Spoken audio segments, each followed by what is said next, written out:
and welcome to another video from Absolute Game Off. Nerd! Yeah, all right. We are here for our next weekly recap review. We're on episode 2 of House of the Dragon. Of course, again, I am joined by Mike from Lunch Money Comics. Mike, how you doing? I'm doing great. Yeah. Happy to be here. All right. Let's get right into it. Let's again start off again. Just high level. What'd you think of the episode? Good, bad? It's great. Yeah, I mean, it's a slower episode. You're still establishing stuff for the season. Not as bombastic as the first one. Definitely had its moments, of course. But lots of good character moments. Interesting stuff. A lot of stuff happening I thought would be happening. A lot of stuff is setting the stage for later storylines. So good all around. Yeah. I actually thought it was phenomenal. Like I thought it was even way better than the first week. And it's funny. I mean, I gave last week a 4 out of 5. I don't want to say 5 out of 5 just because I feel like we're going to get some really epic stuff that's going to come that I'm like, okay, this is my 5 out of 5. But like, I thought it was excellent. I mean, like, I understand the slow burn comes in, but I still feel like, man, it is moving along quite quickly. Like we're going to talk more detail about it in a little bit, but like, I did not expect the because I didn't look at the title of the episode, so I did not expect the Cargill battle to happen so soon. What was the title of the episode? I think it was like Brother in Arms or something like that. Oh, okay. Yeah. No, I assumed it would be the second episde. It made sense timing wise. I mean, and that could have been partially because like I honestly can't remember exactly when it happens in the books. It just wasn't even in my mind. I knew that would be a thing. It happens as a retaliation from what we saw last time. Yeah, the murder of the prince. But yeah, let's kind of go through it piece by piece. So it starts off. I mean, obviously last week, Jaehaerys was killed. So it starts off, and Aegon is pissed. He is swinging away at his dad's model of Valyria.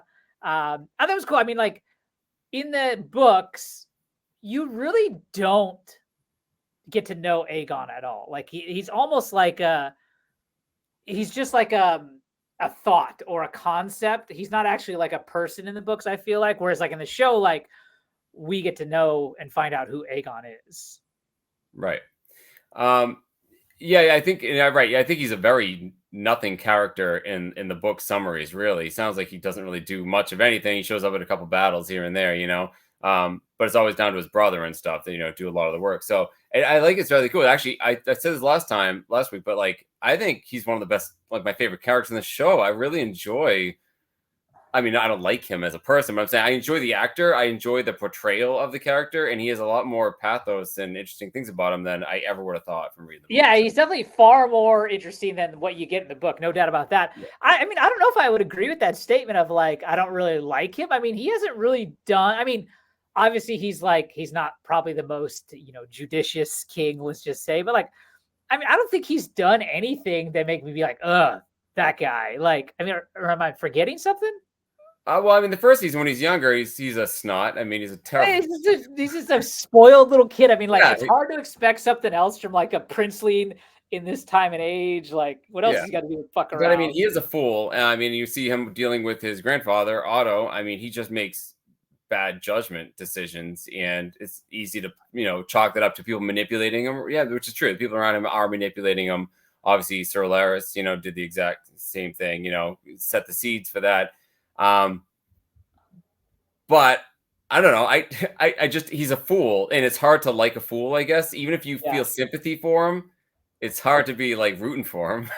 Yeah, I mean, I don't think it's also kind of harsh though to like compare him relative to like Otto. Like Otto is just like he's thinking 3 steps ahead, and like this kid's like 16 years old, and he's like was raised as a little twat. Yeah, right. No, I mean I like the portrayal though. I do like the character. He's interesting, and whereas like I think he was like almost absent last year. I felt like I had no feelings towards him last year. In 2 episodes, like he is now the Greens, right? It was always Rhaenyra against Alicent, but now it's like no, now it's against the king, right? That's who holds the throne, and it's more apparent this season than it was last season. Yeah. At the end. So it goes from there, and it goes into the council scene where he's, how did this happen? And I mean, when he goes to Kristen Cole, like, where were you? And the dude says, I was abed. I mean, he's technically not lying. No. But my God, I mean, are they like literally creating this guy to be more hated than Joffrey? Like he is just the Yeah, scum of the scum. he has to be. I mean, he's a villain in the book. I mean, he's he's a villain. I mean, there's so many things he's already done, but he's going to do awful things later on. I think for it to work in the show, they really got to lean into it. Yeah, and again, I think it goes to the larger message where these women, these queens, it's the men in their lives really just making bad decisions for them. They're awful, right? And I think they're really leaning into that with Kristen Cole. I think Yeah. it makes sense because Alicent, honestly, there's not, you sympathize with her. So if you need to kind of have a bad view of the Greens, you need more of those characters. Even people like when they make sympathetic characters like Daemon and stuff is kind of sympathetic. Aegon is a little sympathetic. When they do that, you need to have a pure villain. And no doubt. I mean, like, you know? especially when you talk about people like, oh, are you team black or team green? Like, if you were to take Kristen off of team green, like team green goes way up the scale. I feel yeah, like. absolutely they do. Yeah. Yeah. So you need that character, I think, to be as reprehensible as possible. Yeah. So kind of similar, then it kind of transitions over and it's now on the blacks and it's their kind of council scene. I thought like that scene where Rhaenyra is just like cannot figure out why they're thinking, and then she turns to David and he's like, what? Yeah. I was just like, oh man, like that whole like facial expression, like that was so good. And then obviously, good. Yeah. the scene of them one-on-one, I thought was awesome. I mean, you ever watch the after episode stuff yeah. Oh, those are pretty cool because they actually talk about that scene, how the actors really they talked beforehand, like, how do we do this? And they said, it's really easy to just yell at each other. Like in real life, like that doesn't really happen. A lot of times it's like a seething anger, frustration, and that's the way they played it off in that scene. And I thought it was great. Yeah. I thought it was way better than her just flipping off the handle on him. She's, explaining to him, I just can't trust you. No one can trust you. And then how she went into even how like what her dad thought about him. And and it's a whole big old dose of truth to him. It's not about that he's been, overlooked by his brother and his wife, niece. It's not just that everyone keeps overlooking him. He's not getting his birthright. It's that no one can trust the guy. And it hits home, I think, right then and there. He realizes it's completely true. And he leaves. Yeah. So, yeah, that was a great scene. Yeah, and I what was I gonna say? Just seeing him sit there and trying to like get through it, get by on a technicality. He's like, I didn't say that specifically. It's just like, dude, you fucking dick. Like, oh God. I mean, he's not Chris. Well, that's why at the end hate yet, but no. But when he leaves, the last thing he says is it was a mistake. I couldn't tell if that was him still lying, it was a mistake. They did that wrong, or if it was him apologizing, like I made a mistake. That was probably, if there was an apology he could give, that's probably the only one he could squeak out. It was a mistake. Basically, like I shouldn't have done it. Kind of, I'm sorry in his own way, and then he storms off. I couldn't. Maybe they played it ambiguously, right? Whether he was still doubling down the rat catcher guy, he wasn't supposed to do that, or I think at the end, I think for me, I read that as, yeah, fine, I screwed up. That's how I read that line. Yeah. Cool. Yeah, no, I thought that was such a good scene. And then so from there we go to the funeral procession. So like I thought it was great, a good like play by Otto to be like, we need to have the funeral procession with both the moms there, just like sad as hell. And one thing I kept thinking about throughout this episode, and it started with the funeral procession. And I don't think this was as much of the case, especially in Game of Thrones and even last season.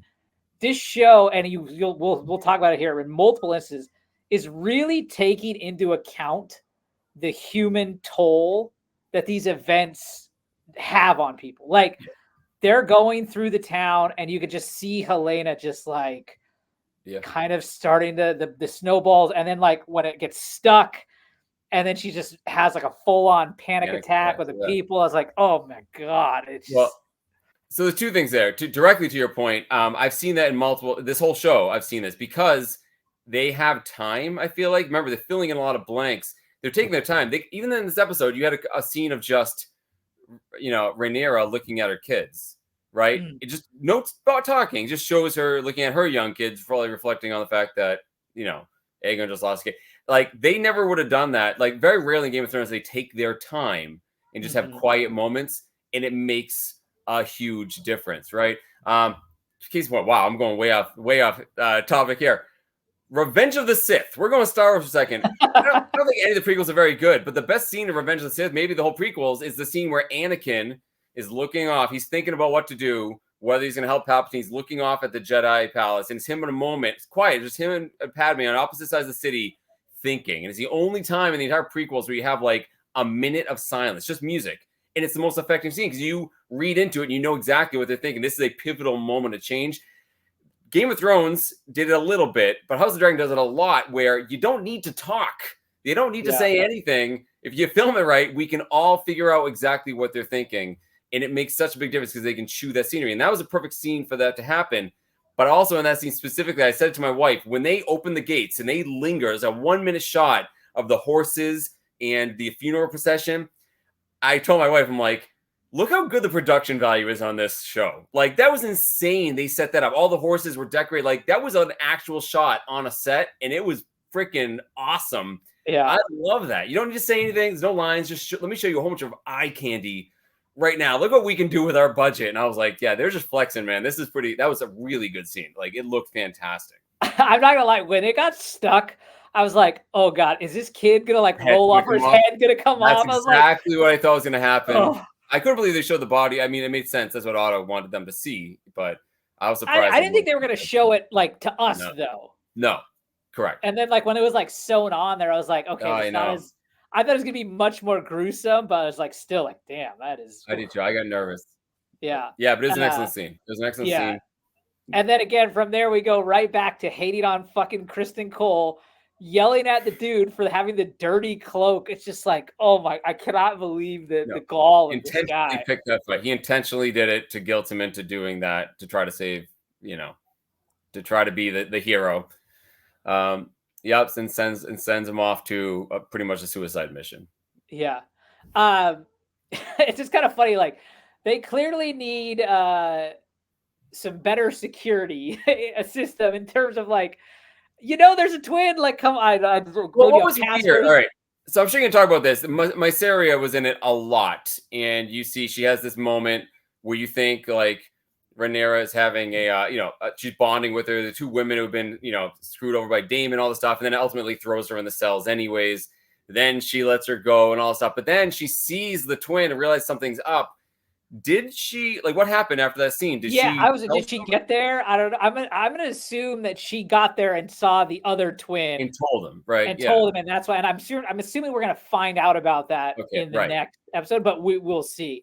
I also think too, in terms of like the human toll, going back to episode 1, I think the blood and cheese, the way they did it, is really allowing them to like play up the guilt of responsibility on both Alicent and Kristen Cole.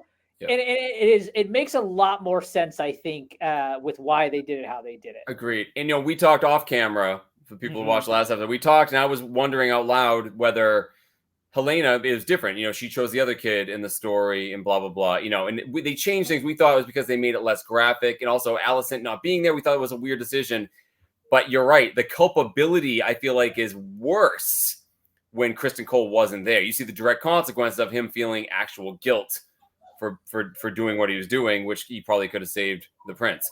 And Alicent, by extension, also feeling incredibly guilty. If they were there, the guilt is not on her as much because she probably couldn't have done anything, right, in that situation. She would have just been there as a witness. So I think what they did, both of them feel directly responsible. I think it works really well in retrospect. Again, we didn't know this last week, but we do now.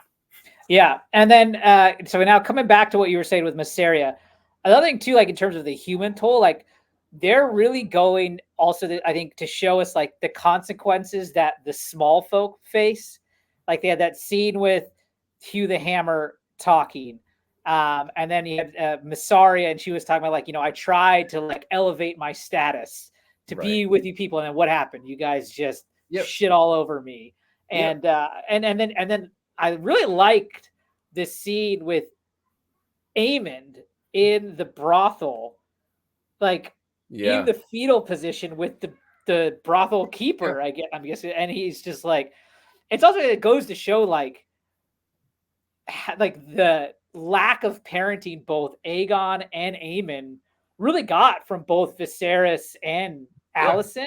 Oh, Because absolutely. he's just sitting there, you think of Aemon, you're like, dude, this dude's a badass. He's like the Right. baddest sword. And here he is crying Yeah. in the lap of a Right. hooker. Yeah. Yeah. And I think what's interesting about that scene is we all knew he kind of felt, you see when his reaction when he kills his cousin, like he's shocked, but it's and he shows on this bravado afterwards, like it was intentional. It's great to see him actually say it out loud on the show, just to our as viewers. Yes, he feels guilt, but it also drives home again another underlying thing of this whole tragedy, which this whole story is pretty much one big tragedy. Things happen like outside of people's control. It just keeps escalating. And it's the inability of people to actually ever stand up and take responsibility or do the right thing. They just almost like it gets out of their own control. And I think it really underpins the fact in real life, this happens a lot of times, the inactions of people sometimes to just be truthful, to be honest, to ever take responsibility. That happens in real life, right? And things get worse and worse and worse and worse. So I just think it's really cool. It humanizes the characters, but also kind of, I don't know, it just shows where like things go bad, they can go really bad. And it doesn't matter how sorry you are. It really comes down to like, what are you going to do about it? And as we're going to see, it doesn't matter how sorry he is. It's not like he goes out and fixes things. He just keeps making it worse. No. Yeah. And then, okay. So let's, we can go, because there's a couple things I want to talk about after, but the twin on twin battle, I thought was great. Like in the book, they describe, like they say, now again, it is like the retelling, so that we don't know the actor, but they talk about like they think it lasted like over an hour long, which obviously they're not going to do on TV. Right. But just like in the books, no one could tell who was who. So like that other Kingsguard guy was there, and even Rhaenyra was there from the beginning. Right. Neither of them could point out which one is which to be like, help him. Yeah. And like, I thought that was awesome. And then like to see them like, especially like right before one killed the other, he was like, I still love you. Again, kind of taking that like human toll. Yeah. And then in the books, right, they talk about like they were found kind of like intertangled, right, and like kind of like killing each other. Yes. Whereas here, I never remember which. Eric with the E is Team Black, because I think Eric with an A is Alicent. So Eric kills Eric with an A, and then he is so broken up by having to kill his own twin. He then takes his own. It was just like I was like, I don't know if I like that decision though, because like, and I get it. It shows that he really did care for him, and he just said it. He just told his brother he loved him as they died. So like, why does he take his own life? It's almost more poetic. I feel like they kill each other, or he died right after. I just thought it was a weird decision. I don't know if it was because he felt like he failed Rhaenyra and took his own. It was a bizarre, or maybe he was already dying. I don't know. I just thought it was a weird thing to do. I don't know. Yeah, I definitely thought it was interesting. Like, why wouldn't you have it be like the book where they both kill each other at the same time? But yeah, what do you gain by changing that? I guess I don't know. Yeah, but like I said, I do like that. I the way I looked at it was, yes, he did what he felt he did. He told him he loved them, but then even on top of that, like once he had saved Rhaenyra, he still couldn't live with the guilt that he killed his own twin brother. And it's like they even said in the fight, like, we came into this world together, and he just felt like we came in together, we have to go out together. Maybe that was it. I don't know. I that was the only thing I really didn't like about it. I just thought that didn't make much sense to me, but I'll let it slide. It's fine. Still a great fight, obviously. Same thing when afterwards the actors said that they practiced for like days and days and days for that fight scene. It was a good one. Are there actual twin actors, or it's not CGI? Yep, they're actual twins. Yep, okay. Two guys. Yep, two different guys. That's cool. Yeah, no, I thought it was a good scene. And then, so after this episode now, like, tell me, where do you stand? Team Green, Team Black? I'm still Team Black, I think. I'm still Team Black. Before we get to that too, so I'm still Team Black. That hasn't really changed, and I don't know if it's going to, again, knowing what's going to happen. It will, whatever. I don't want to spoil things, right? Things will change. That makes both sides look bad and good. That's why it's going to be a back and forth. I will say one more thing for this episode.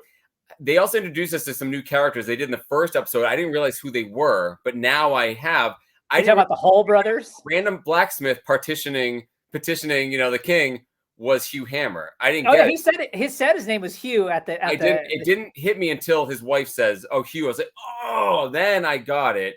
And it also was his hair lighter.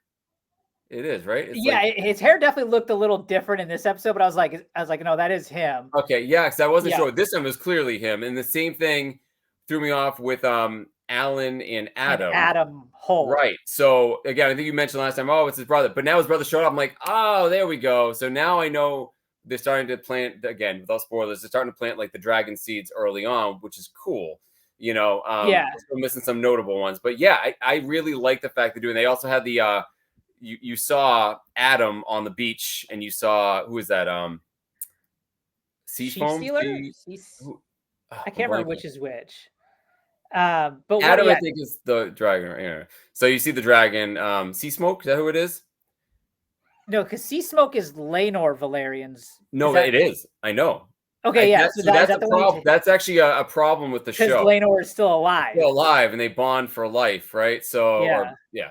So that was an interesting thing. Maybe the dragons just feels abandoned. I'm not really sure how that's going to work, but that was a minor. It's like, wait a minute. So I wonder if that's even a consideration. If no one really cares, no one's going to think about it except us nerds who. Except us people that know the Yeah. lore. But I Yeah. like the fact that and I didn't realize, again, first episode, I was like, oh, all right. And I'm like, I couldn't place who they were, but now I have. I'm like, okay, I like it a lot better. So, yeah, it's interesting. Well, also, But- I think it just and point out. So wait. Is it Alan is the one with the long hair that saw the dragon, or was that Adam? Adam is the younger one with the long hair. Okay. I liked the scene too, since we brought this up with when he came and met his brother, and his brother's like, oh, it's all good. It's not a big deal. And he's like, no, dude, like Corlys is down with you. Like, that's good for us. Like, Right. he's clearly in this position where he wants to be like, he knows, like, if I get favor with Corlys, like, this could mean big things for me. So now he sees that dragon and like, he's like, Right. huh. And again, without giving it away too, like those characters, they actually are very important characters, and especially their relationship to the Valerians, right? Mhm. So we'll find out later how it's interesting how they play it off, because it's, again, the way they did the actors and the ages in this is different than in the book, so it's a little weird. But yeah, the different color hair, they didn't go for that with those guys. One of them was bald, so we wouldn't know, right? So I'm curious how they're going to play that up. But yeah, no, very, very important characters, and it's fun to see them early on setting the stage. So yeah, that made me excited. That's all I want to say before we got to the final thoughts. Like I was in for that. Yeah, no, I mean, I even like the scene with Hugh and his wife and daughter. Like in the book, obviously you don't get that scene, but like again, it just takes into account like his motivations. Like he's going to be spurred to action, and we won't talk about what that action will be. Oh, I know, right? Exactly. That I honestly, and like again, just like we saw with the villains being humanized, we're seeing some characters that will do bad actions later that you see them in a favorable light. It's the same thing. Shades of Grey is what George R.R. Martin does, and it's great that we're seeing these characters in their most vulnerable places before they make their actions. I think it just makes a much richer, tapestry, to make a pun of the introduction, which I still don't like, by the way. I don't really like the tapestry thing. I find myself spacing out every time. Just humming the tune. Now I saw it the first time. I just hit skip intro. I don't need to. Yeah, right. I was seeing if they changed it. I couldn't even tell. So whatever. But no, yeah, it's cool. I love the show. It's great. I hate waiting a week after each week. It kills me. Yeah, and it was funny though. Like I remember, like, because I actually had a busy Sunday. I actually went to a comic convention, as I talked to you a little bit, and then like I remember when I got home, we actually went to this new restaurant that opened up, and then I got home and I was like, oh. I totally forgot for a second, like, and the shows, I was like, what a great day this was. Oh, yeah, it's a great way to cap it off. So when does it drop for you? Does it drop at 6 p.m.? No, it drops at 6, but I'm not gonna watch it when the kids are awake. So like we put them down around like 8, and so I usually start between 8 and 8:30. Right. So we have to wait, which I hate, for 9 o'clock. Like my wife falls asleep too early. She likes the show, so she'll stay awake for it. But when you're sitting there at like 8:45, you're like, come on, hurry up. Yeah. Oh yeah, it's true, because you guys are on the actual East Coast. And then you're refreshing it like over and over again. Sometimes it takes a minute. It's like 9:02, like, come on, get through. But yeah, no, it's that's cool. It'd be nice to have the option to watch it earlier, I guess. So putting the pressure on watching it though. My wife's like, "Can we watch it tomorrow?" I'm like, "No, I'm meeting with No. Rohan. We're gonna talk about it tomorrow. I gotta watch it I've right got now." homework. I've got Right, homework. Yeah. Well, I'm curious. Did Exactly. you at all rewatch episode 1? No. Okay, yeah. See, with these shows I really like doing a second watch, like right before watching the new episode, and I rewatched episode 1, and it just got even better for me. And like I used to do that. I wish I had the time to do it. I would if I could. The blood and cheese thing, like I was definitely not as disappointed actually as I was when I originally saw it, but no, and I look forward to rewatching this one. And I personally feel like there's just so much moving parts going on. Like even as we talk about it here, I'm like, I feel like we didn't even talk about like several things. No, we're forgetting, like, again, him dismissing Otto Hightower. That scene. Yes, Otto, exactly. Yes. And him and Kristen might have been I know it was my favorite scene in that whole episode. It was totally. How did we forget about it? Well acted. How do we forget that? It was incredibly well acted. Just the Otto's face, man. Rhys Ifans is a freaking awesome actor. Oh my god, so good. The way he pauses at the door and he turns around, he's like, "You will regret this." I mean, he just hucks at Chris. I mean, and even Kristen's just shocked. He's like, "Wait, what?